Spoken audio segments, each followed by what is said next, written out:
What's up guys, it's all Anthony, and in today's video I am showing you everything that I have done to this Honda Grom after 3 years of ownership.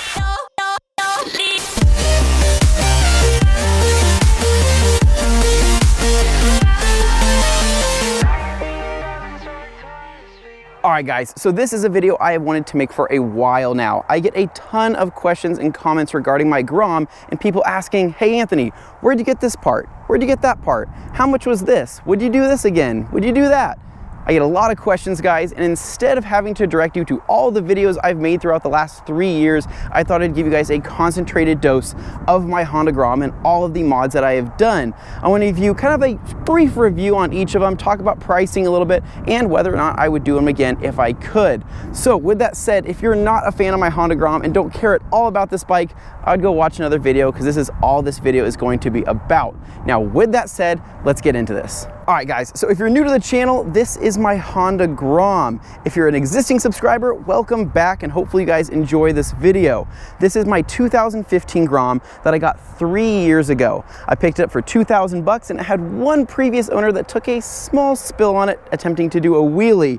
Now, when I got the bike, it was in pretty good shape, but I knew I was going to do my own mods and add my own all-day Anthony touches to it to make it my bike. Now, I've had a lot of fun with this bike and I've put some time and money into it, but it has overall been one of my funnest vehicles I have ever owned. Like quite literally, the experiences and the time I've had on this bike are incredible. Now really quick, I do want to say this is not my 3-year review on the bike. I know a lot of people have seen my 1-year review and thought it was really helpful and great.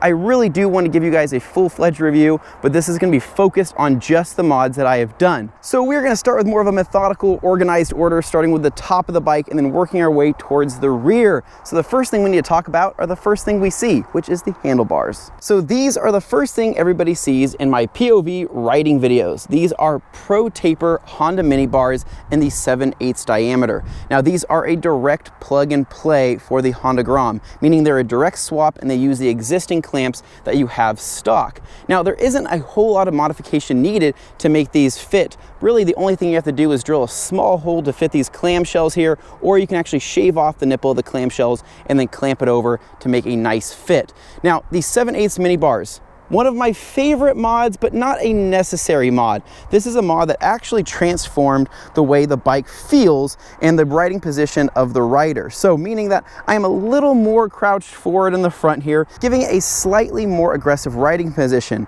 But what it does is just lowers the overall bars. If you guys know the OEM bars, they're pretty much up here like monkey bars, but moving the bars down here makes the bike feel a little more in tune with the road. Now to make these fit, you really just pop off the old ones, put the new ones in. You will have to lower some of this wiring here and kind of push it down into that headlight assembly to make everything fit properly. But this is about a 30-minute job and really does make a big difference in the riding position of the bike. Now for people that aren't a fan of this Pro Taper sign right here, you can actually cut that thing off or just pull that off so you just have a straight flat bar going across the top. But overall, these are a super popular mod for the Honda Grom and a lot of people jump on these, mainly because they're pretty affordable. I think they're around 70 bucks on Amazon. And again, I'll make sure to put all of the links down in the description for every mod I have on this bike so you guys can find it all in this one video. So those are the Pro Taper mini bars.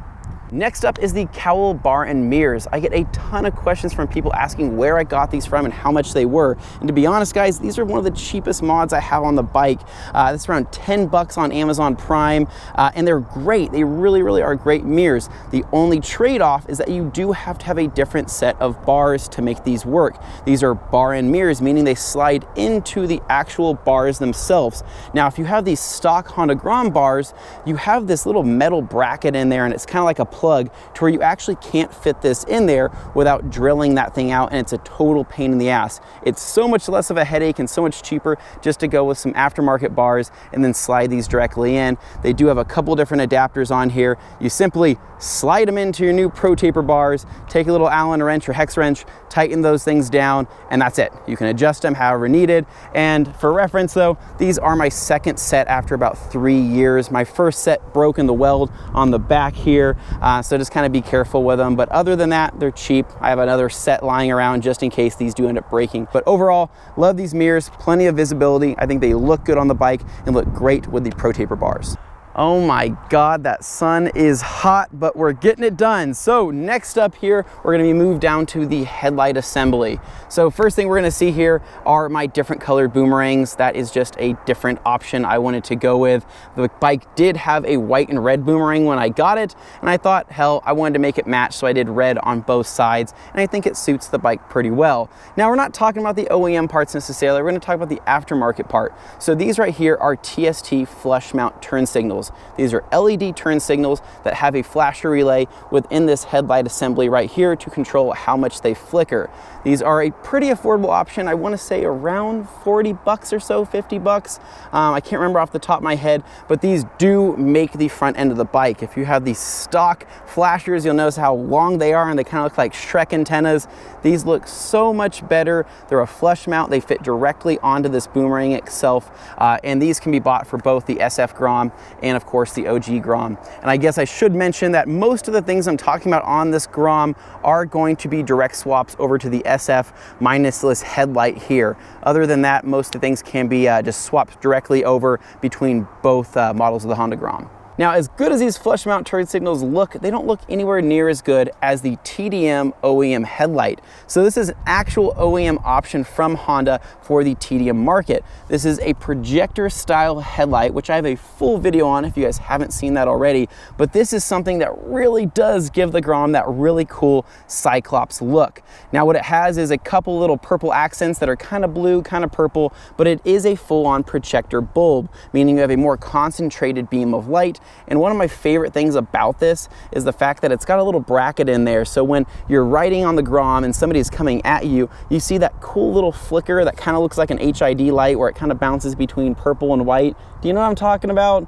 You get that same look with this headlight, and I really, really like the way it looks. You still have your high beam and your low beam. Just one of my favorite mods is got to be this right here, just because it really does transform the front of the bike and looks really, really cool. You can pick this up on Go Grom for I think around 80 bucks with I think 10 to 15 bucks worth of shipping, but totally worth it. Looks a ton better than the OEM headlight.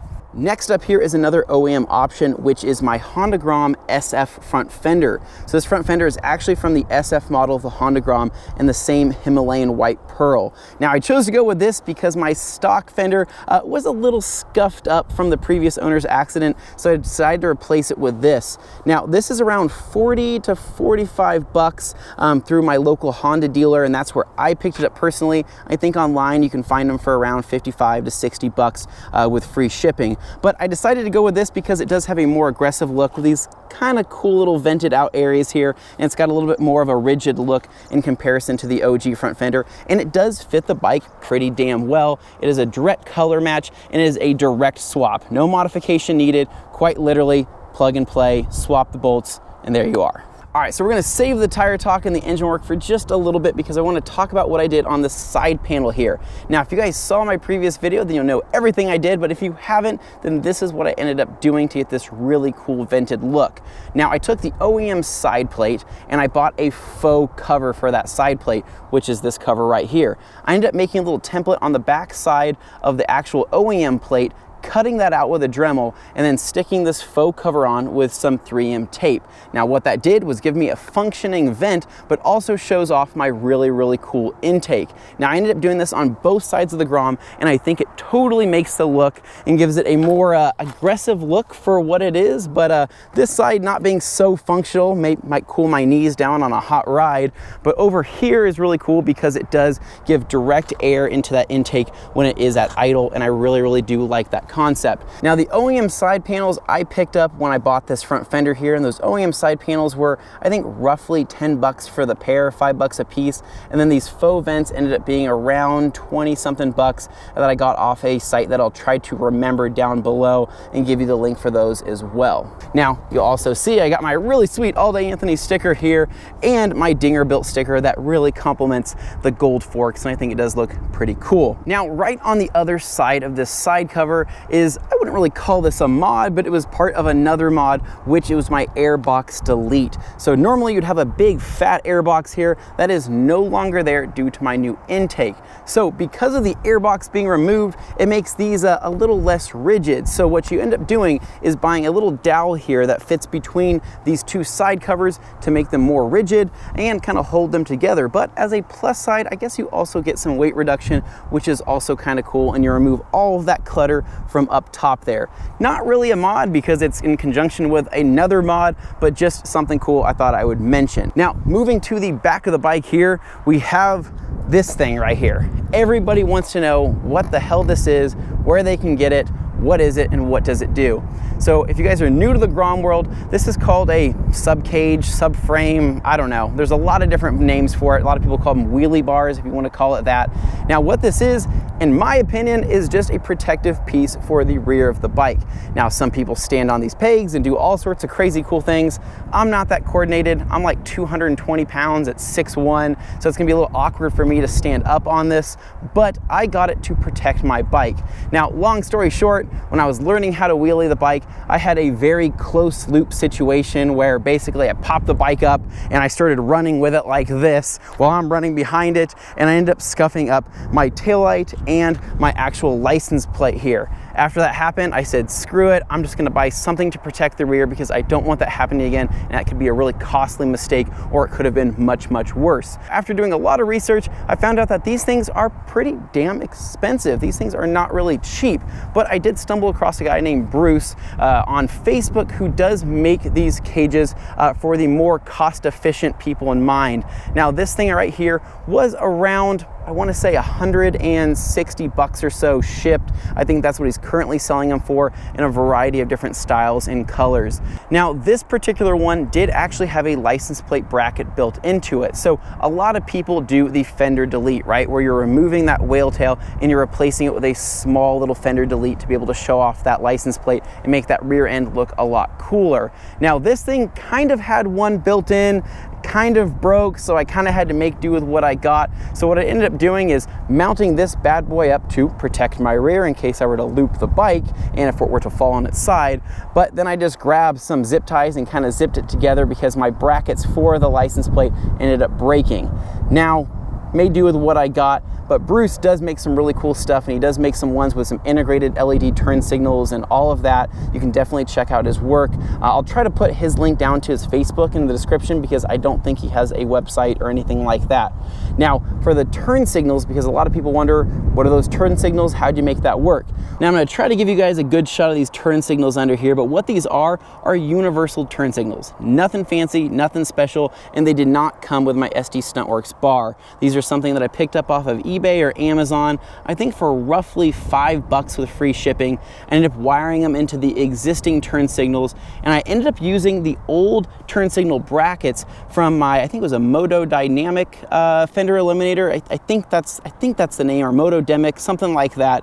Ended up using those brackets to mount those up. I'm sure you could probably finagle something or create something very similar if you wanted to replicate this setup, but they're great because you can still see them. They are super bright, and even though this bar may look in the way of the actual brake light, when you're back from a distance, you can actually still see that brake light perfectly, and it works out just fine. What I like about the bar is that it just adds protection. If the bike were to fall, if I were to loop it again, this is what it would land on. It's not going to break anything else, and this thing is rock solid because it does mount into the actual frame itself beneath the seat. It does include the bolts and fasteners, so if you guys do want something like this, hit Bruce up. I'm sure he'll work you out a deal if you say All Day Anthony sent you.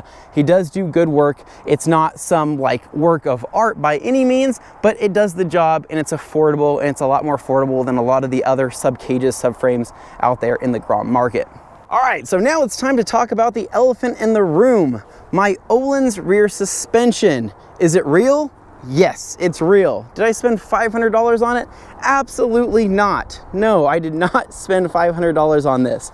So this is in fact probably one of the most expensive mods on the bike that a lot of people see and say, Anthony, why the hell did you buy an Öhlins suspension for a Honda Grom, let alone buy something so expensive and cheap out and go cheaper on a lot of other parts? Here's my answer for you guys. I got this used. I got it locally from a guy that had a Honda Grom, and I ended up buying it from him for 200 bucks. So I got a screaming deal on this Olin suspension. It was a deal that I just couldn't pass up. So that's why I have it, guys. It wasn't something that I sought after and was like, I'm gonna spend 500 bucks on an Olin suspension. That wasn't what it was. I saw a good deal, I jumped on it, and it really does complement the bike. Now, for people wondering, did it make a difference? Yes, absolutely. It really stiffened up the rear. It really does help with a heavier rider such as myself. The stock shock definitely bottomed out on me from time to time, and this was just overall huge upgrade, and it does have some adjustability with the actual coil here and with the dampening here up on the top.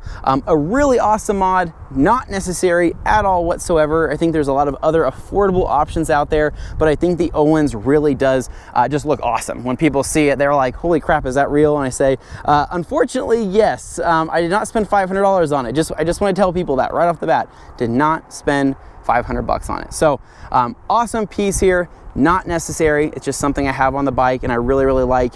And if I were to get another Grom down the road, or if anything were to happen to this, that thing is coming with me no matter what. Now, two more things to talk about before we jump into the engine work. We're going to start with my latest addition, which are my TST Industry frame sliders. So I literally just put these on last night and I couldn't be happier with them. These things look awesome. These are these big meaty bars here that you see to protect my Grom in case the bike were to ever fall or take a tumble. Now, these things right here are far beyond my expectation of what I thought they were going to be. These things are pretty effing meaty. Now, I ended up getting these in a trade deal with a friend for my old Cena, traded him for these, and I thought that was a deal that worked out for both of us. Now, what these are just frame sliders. The bike were to fall on its side, they're gonna hopefully land on this before hitting the plastic or before hitting any of the engine work or anything important like that. Now, what's different about these than other brackets is the fact that there's actually two dowels going on both sides. So you have your main engine dowel right here that goes through there, but then you also have an additional dowel that goes through this backside over the top of these little vents here. Now, this thing was super sturdy. It took me about 30 minutes to install and worth it. Totally worth it. The hardest part was actually removing this bolt right here, which I had to use an impact driver to get out. Now, this right here, I think is around 140 bucks through TST. I'll try to put the link down in the description again, like everything else I'm gonna do. But these are great. If you plan on crashing your Grom or tracking your Grom, or if you're trying to do wheelies and you're afraid you're gonna crash it, these are probably some of the best that are out there and so much better than the cheap ones that you see that mount just to right here and kind of stick out. So far, haven't wrecked on them, but if I do, I feel a lot safer having these things on here. All right, so I'm getting kind of winded here. I'm trying to beat all this wind noise and this heat, so if I am talking fast and blabbering, I'm sorry about that. That's what I do. So next up here are my two brothers' foot pegs. Don't sound the best, but they look good and perform just as I needed. So the reason why I ended up swapping these out is because I was learning how to do stand-up wheelies on these stock pegs, and it literally snapped on me in the middle of one. I totally rolled my ankle and almost wrecked my Grom, and after that I said, F it. Instead of buying cheap aftermarket ones or OEM replacements, I'm just gonna buy something stronger. So these two brother pegs here are different. They're more of like a moto peg that have the actual grip here on the top and are pretty low profile. So if you're still leaning or turning, they still have the ability to slide up like that, but also it is very low profile under there as well. These are a lot sturdier, a lot flatter, and more comfortable for longer rides. So if you're uncomfortable with your current pegs, definitely look into these. I want to say these are around 80 bucks or so through a couple different websites, and I really like them. They're black, they're anodized aluminum, they kind of match with the rest of everything else here, but really I just got them because they were a better option than going with the OEM or a cheap replacement. These things just seemed like they were going to be the strongest, and so I got that side there, and then this side over here again with my TST engine slider. All right, did I say two more things? Sorry, I meant there's one more thing. Well, technically it's two, but one more thing. The tires. I even said I was going to talk about the tires. So these are Michelin Power Pure tires. These are one of the more popular and yet better performing tires as an aftermarket solution for the Honda Grom. Now, if you have an OG Grom, you'll know how bad the stock tires are. Those are literally the worst tires, and they're dangerous. Those are really sketchy tires. I recommend getting off those as soon as you can. Now, if you have an SF Grom, right, you did get an upgraded tire. Those those tires on the SF Groms are better than the OG. Now the trade-off between those two, if you guys didn't know this, all of the OG Groms came with Enkei wheels. So the Enkei wheels are technically a stronger wheel than the SF Grom had.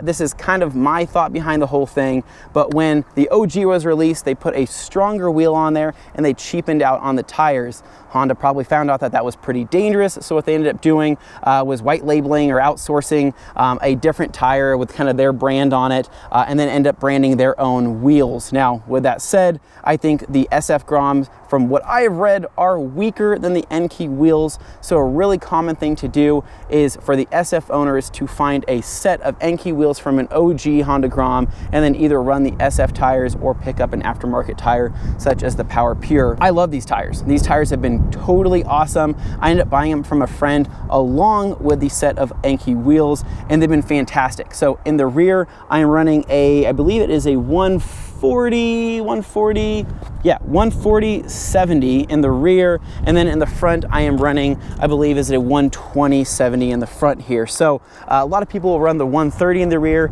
You can fit the 140. I think it does throw off the speedo ever so slightly, but it does give it a fatter look in the rear, and it feels great. I really like it. I haven't gotten super leany on them. I have a couple chicken strips right here, don't judge me on it, but so far I would say I have about 1,000 miles on these tires and they still look brand new and they're still holding up fantastic. I would totally buy these again, but if you're looking to save some money and don't want to go with a big brand like Michelin, you can go like Kenda's. I think Kenda's makes some pretty good tires, or if you're wanting to go for more of the knobby look, you can go with the Maxxis tires as well, and those are great. So great tires, I really like them. I would definitely do them again. And I think you can pick up the Power Pures for roughly, I think it's around 110 bucks for the set. It's about 55 bucks a tire, so somebody can correct me if I'm wrong, but these aren't the cheapest, but they are a really good performing, long-lasting tire that I think a lot of people really like.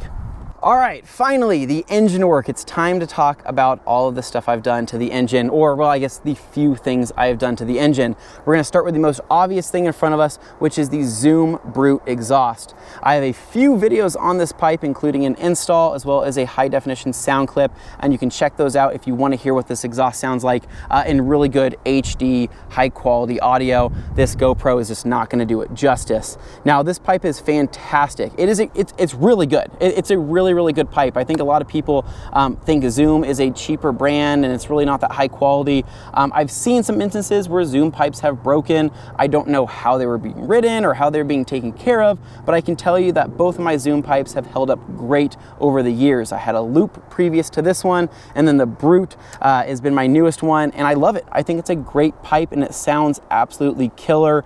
All of the welds and the bracketing on it has held up with nothing breaking so far. So it's been great. I've had about, I want to say about 1,200 miles on this pipe or so with no issues, and it still looks freaking awesome.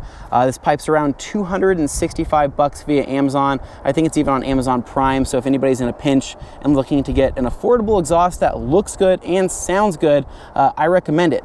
The only downside to this pipe is actually going to be the oil drain plug. So that thing is right here, as you can see, which sits right above that canister, making oil changes kind of a pain in the ass. I usually just tackle it with an open-ended wrench or a ratcheting style wrench to where I'm able to remove that bolt, put some tin foil over the pipe itself, and then drain that, and it works just fine. It works just fine. I don't actually have to take off the pipe itself. So that's the only downside to the Zoom, but other than that, I think it's just a really good looking pipe and it sounds absolutely killer. As far as performance, you're not gonna see a whole lot of performance. In the Zoom Loop, you would see a little bit more on that top end due to the back pressure it creates to create a little bit more power there. With the Zoom, it is more of a linear power, so you kind of get a little bump across the power band, nothing crazy, but ultimately it really is just the sound, and I really do like the way it sounds. Now, next up is going to be the Dinger Built intake. Now, you can see that beautiful little filter sticking out through there. It's gonna be kind of hard to show off the rest of the intake, but we're kind of do the best with what we got here. If you haven't seen my previous install video of this intake, go and check it out. You get to see the whole process and what the actual pipe looks like. But for now, you get to see my little Canon filter. So this intake is freaking awesome. Not only does it sound great, but it was one of the best performing intakes from my research that I did on all of the Honda Grom forums and going through countless pages of dyno results. This thing really did whoop a lot of butt. It beat out the Chimera intake, and as far as the price point goes, it's I think around 20 to 30 bucks more than the Chimera, and I would totally buy it again. The sound is incredible. It sounds so freaking good on wide open throttle. Hearing that, it's almost like just a really deep growl that comes from the front end, and having that vented there increases the sound tenfold. This thing is freaking loud. I would almost say it's almost louder than the actual brute exhaust. So the intake is fantastic, and if you pick up the intake, you'll also need to pick up that little dowel I was telling you about before to hold these two side panels together, because once you remove that stock airbox, you don't have that structural support there, so you do need that dowel to run that. Otherwise, these little things are going to be flapping in the wind. Now, flipping the bike around, like I said, still working from top down. Technically, this would be a top item engine component, which would be the new ECU that I have on the bike. So it's underneath the seat, underneath this side panel here. It's nothing that you can see, but if you watch my previous video with the Dinger built intake, you'll see the whole thing being installed. So what that is a reflashed ECU by Cameron Jones Racing. So it's the CJR tune, very similar to the DH motoring tune if you decide to go with an ECU reflash. I believe it's called the ECU Stage 1 reflash, which compensates for an intake as well as an exhaust. Now, this ECU reflash, hands down, one of my favorite mods, hands down. I freaking love this mod, and it woke the bike the hell up. Seriously, I'm not kidding when I say that. The combination of the intake and exhaust with that tune, I can't believe that this is a 125 still. I mean, seriously, guys, I didn't know this was a thing, and if I knew that this reflash was a thing sooner, I would have jumped on it. And I think they're just getting better where the more time they put into tuning and dynoing bikes with these ECU reflashes, they're just getting better and better at the job. So I picked that up from Cameron Jones Racing, and awesome. You can't see it. You can't see it. Like I said, it's hidden behind here, but what it was a direct swap ECU. So basically, he has two different options. You can choose to reflash your ECU and send it to him and give you that same ECU back for $100 if you choose to go that route, or you can buy a new ECU from him with a flash on it for around $200 or so. And that's the route I decided to go because I did want to have a backup ECU just in case I ever needed to return the bike back to stock. But again, you can't see it, sorry guys, but it's one of those things that you can feel and really is incredible. You can go back and watch the previous video if you really want to see my reaction to the new ECU there. All right, so moving down further from the ECU, we have my 14-tooth front sprocket. Another thing that you can't see, but I just so happen to have a full video on it. Now, the 14-tooth front sprocket was something that really did wake the bike up as well because of the increased acceleration. Now, when you swap out the sprockets, you can typically get a faster acceleration, higher top speed, lower top speed, yada, yada, yada. For my riding within town and what I do the most, I decided a 14-tooth was my best bet. I'm not really focused on top speed unless I'm up in the canyons and doing crazy riding, but around town, this is a fun sprocket, meaning that it's gonna make wheelies easier, you're gonna have faster acceleration, and it truly is one of those things where you jump on the Grom, you give it gas, and people look at you like, holy crap, like what's he on and how is he moving so quick right off the bat? And that, I think, is because of the 14-tooth front sprocket. I really, really think it's awesome. I chose to go with the JT Racing one, and I wanna say that the JT front sprocket was, I wanna say $10. Super cheap, really, really affordable, and it's really easy to do. You pop this off, you loosen the chain up, you can take the chain off, do it all in once if you want to do it all in one, but you simply slide it on, bolt it back up, and you're good to go, and you have an increased acceleration and some increased power there at the low end. It will, however, throw off your speedo by just a little bit. If you're okay with that, cool. If not, you can pick up a speedo healer to compensate for that as well. All right, two more things, and I think we're done, I think. I think. I'm not 100% sure, but 2 more things. So next up is going to be my new chain that I have on there. So I have a Renthal no O-ring chain. So it's not an O-ring chain, it's a non-O-ring chain. And so it's the Renthal gold chain. I don't remember the exact model number or exactly what it's called. I just know it's called the Renthal gold chain. And so this was a direct swap, super easy. You do have to take just a couple of the links out to make it fit.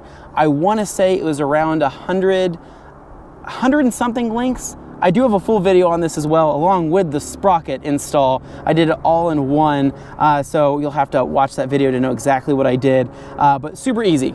Direct plug and play, basically comes with a new clip to be able to put on there, and I think it looks better and is so much better than that stock chain. My previous stock chain that I had on there wasn't taken care of the best, and it got kind of rusty and it really got clumped up, and a lot of these little kinks and things like that were starting to happen within that chain.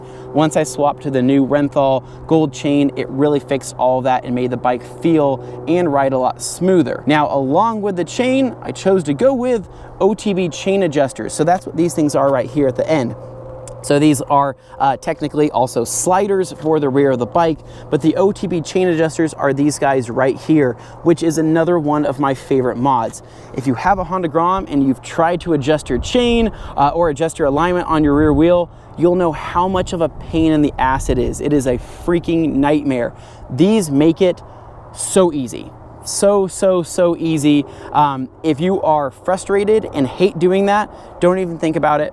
Buy OTB chain adjusters.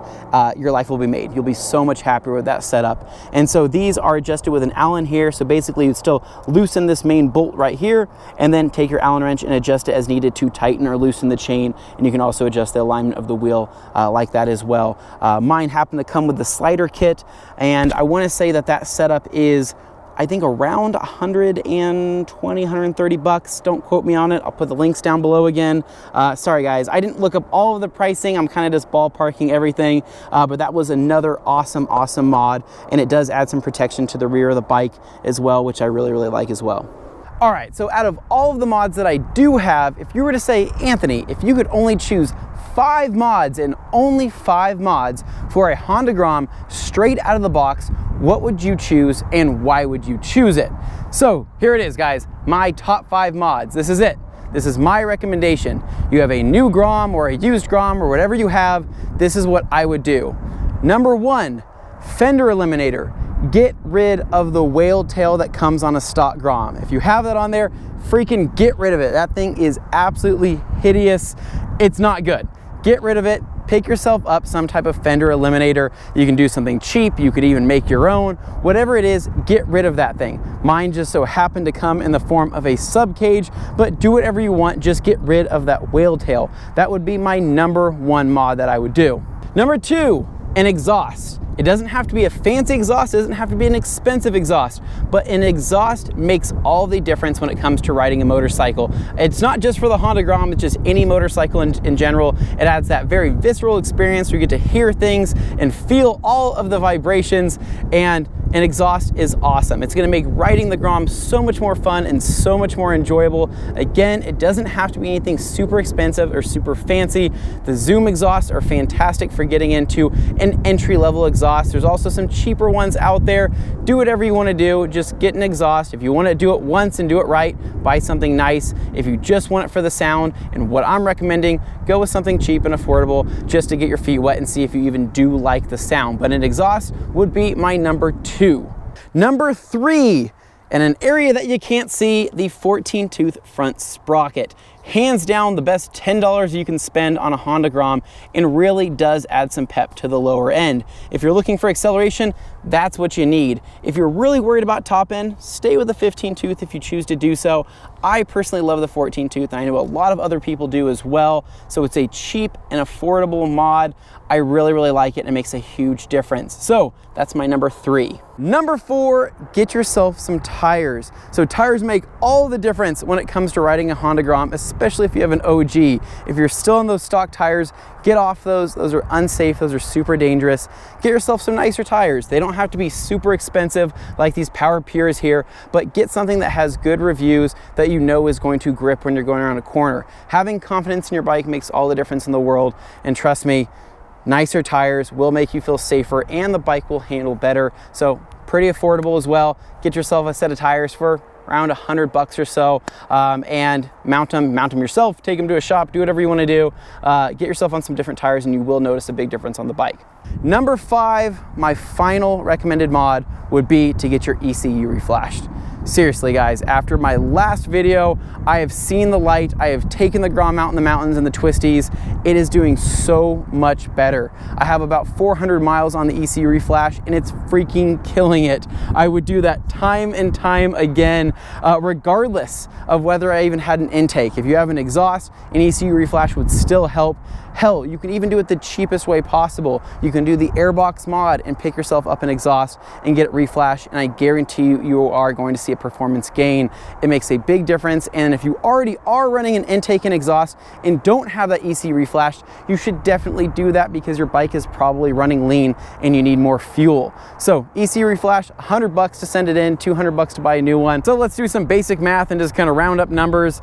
Fender eliminator, it could be free to 50 to $100. Let's just say right in the middle at $50. Let's just say you pick up an exhaust for $250, you're at $300. 14 tooth front sprocket, you're at $10, $310. A new set of tires, another $100, $410, and then an ECU reflash, another $100. Let's just say $500, $510. Ballpark, whether you're buying new or used, that should be right around what you would want to spend to have a better performing, better handling, and more fun Honda Grom. So anyways guys, that's my recommendation for my top 5. All right guys, so I'm pretty sure that's everything. I may have missed 1 or 2 things, but I'm pretty sure that's all of the meat and bones of my Honda Grom. I mean, hell, I've had this thing for 3 years, so a lot of the mods I tend to forget over time, and 3 years is quite a long time. That's more than most people's marriages last, but we're not gonna get into that. Overall, I love this bike and I love everything that I've done to it. I really think it looks so much cooler and performs and handles so much better than it did stock. Now, if you want to go back and watch the very first videos of my Honda Grom and the excitement that I had, feel free to do so. Like I said, this bike has come a long way since its stock version, and I've really fallen in love with it throughout the years. Now, as far as future mods go, I do have a few things in mind. I would love to go with some stainless steel brake lines in both the front and the rear to help with the braking power of the bike, because I hear that makes a huge difference, and I want to experience that for myself. But other than that, I am super happy with how the bike handles and how it performs engine-wise. I've had people ask me and say, hey Anthony, are you ever gonna go with a big bore kit? Are you ever gonna go for more power on the Grom?